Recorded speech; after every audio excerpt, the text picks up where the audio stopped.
What's up, everybody? True Boxing here. Thank you for coming back to get hit with the truth. So today we're doing a What's Next on Anthony Joshua, the former two-time unified heavyweight champion of the world, following his rematch split decision loss to Oleksandr Usyk as he tried to regain his heavyweight titles and came up short. Excuse me. Joshua fought hard, but Usyk was stylistically a tough guy to deal with, and I just think Joshua didn't pull the trigger enough. He hesitates way too much, and that cost him, in my opinion. So a tough loss for him, but nothing to hang his head about. He fought hard, had his moments. He definitely put it on Usyk at moments. Really attacked the body well in the late rounds, a couple of those late rounds, but just Usyk's head movement was just too much. So Joshua was understandably upset after the fight, and then he gave praise where praise was due. And then after that, he also said he wants to do a fast turnaround and return in December. So whether that's true or not, I don't know, but I would love to see him back right away. There's been so many times in the sport where one guy just has your number. You lose consecutive fights to the guy, and he just has your number, and you move on and can still be great. It doesn't really tarnish, your resume. Yes, it tarnishes your ego. It hurts your ego, but in terms of your resume and your historic value, you could get right back into it. And with Usyk and Fury possibly focusing on each other, Joshua can get right back into what's about to be a wide open heavyweight division again. So we'll see what he decides to do. But the big question now is what's next for Anthony Joshua coming off of back-to-back losses to Usyk. Let's run through the top 10 and see what could be possible. First up is a showdown with Tyson Fury, which sadly I don't think is ever going to happen now. The only way I could see this fight happening is if Joshua were to knock out Deontay Wilder next year, and then Tyson Fury the following year in 2024 says, all right, I'll fight Joshua. It's a big enough fight for our country. We're going to make a shitload of money. Then I could see it happening, but it definitely isn't going to happen next. Fury and Usyk look to be like they're lining up against each other for the undisputed title. And number two is Oleksandr Usyk. A third fight just not going to happen. I don't think Joshua wants to fight Usyk. It's a bad matchup for him, and he's lost twice. No way that fight happens next for Joshua, at all. Next is Deontay Wilder. Well, we know Wilder's returning in October against Robert Helenius. But what is Joshua doing next? Is Joshua going to return in December as he says? Is him and Wilder even possible after that? I don't see it. These guys are still promoted by two different sides. It definitely would be a co-promotional type fight they would have to make. I'm not completely ruling it out, especially with Wilder losing twice to Fury and Joshua losing twice to Usyk.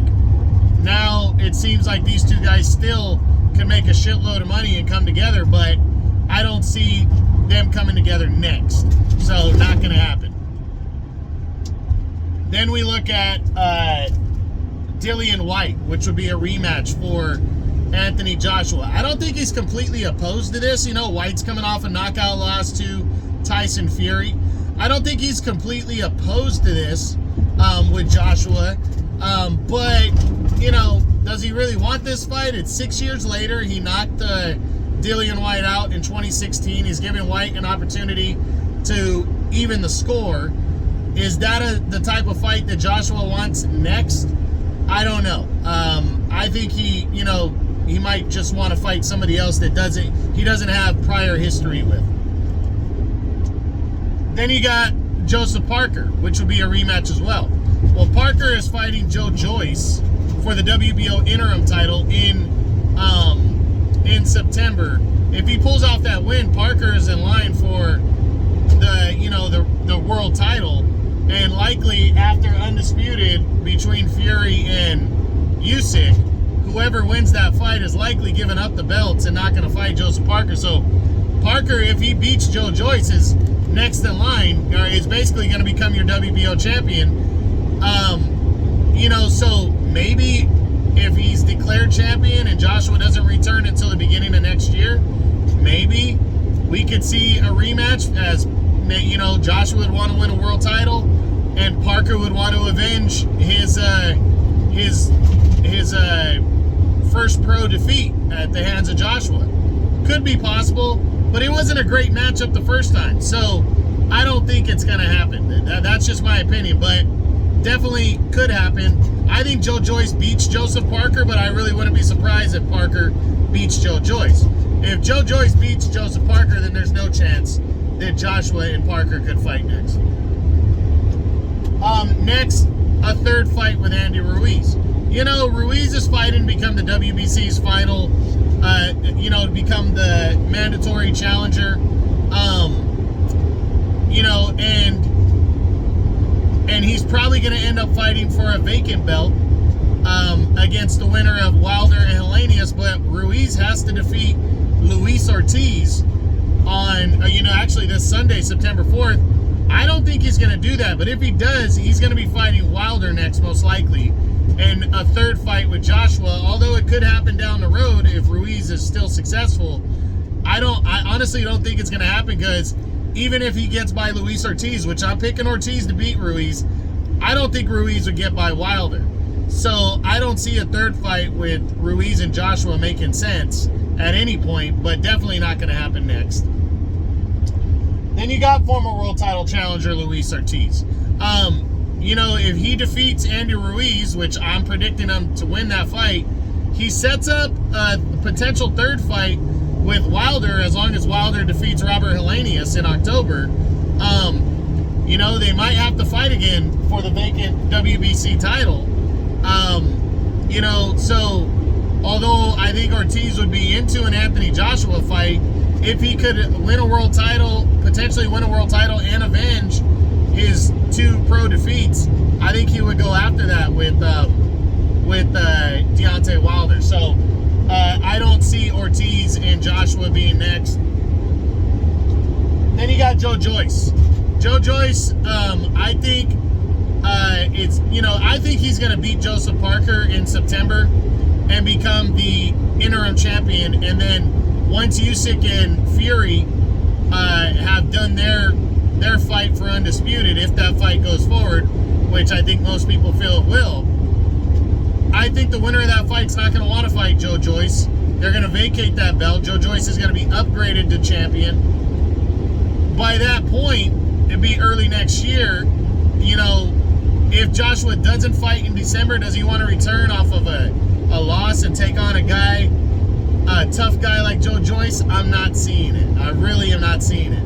Maybe if he gets a win in December and Joyce is the champ in the first half of next year, maybe then. But I definitely don't see it if Joshua doesn't fight in December. Maybe he's willing to take that risk, though, in the first half of next year. We'll see. Then you got Daniel Dubois, the WBA regular champion.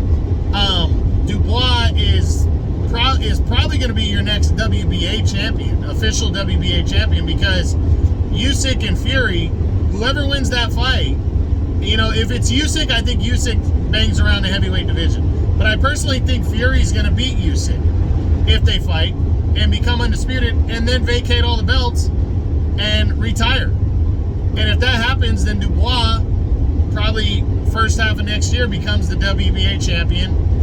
And yeah, maybe a fight with Joshua makes sense if Joshua hasn't returned, doesn't return in December and he waits, is he going to want to come back off back-to-back losses and take on a dangerous fighter, even though he'll have a belt in Daniel Dubois? I don't see that. If he gets a win in December, maybe he'd be willing to take that risk. We got to wait and see. And that's the top 10. In my opinion, though, the most makeable and best fight that I think Anthony Joshua should go for is the Derek Chisora fight. They never fought. And Chisora is been banging around. He's with the zone. It's an easy fight to make, and you know, and it's gonna sell. And it's you know, a battle, you know, a domestic rivalry, you know, in the UK right there. It makes a lot of sense. It's gonna make money, and you know, it's a good way for Joshua to get back to his winning ways, going against a former world title challenger and the perennial gatekeeper of the heavyweight division, who's coming off of a nice win over Kubrat Pulev. So why not go after him and see what he can do and get a win under your belt, you know, potentially get a win under your belt. I think it's worth the risk. I think Joshua would go in you know, a good enough favorite, and I think it makes sense. So just got to wait and see what happens. But that's what I got. That's the what's next on Anthony Joshua, the former two-time unified heavyweight champion of the world. I hope you guys enjoyed the video. If you did, smash the like button, leave a comment, subscribe to the channel. I appreciate any and all support. This is True Boxing. You've been in with the truth.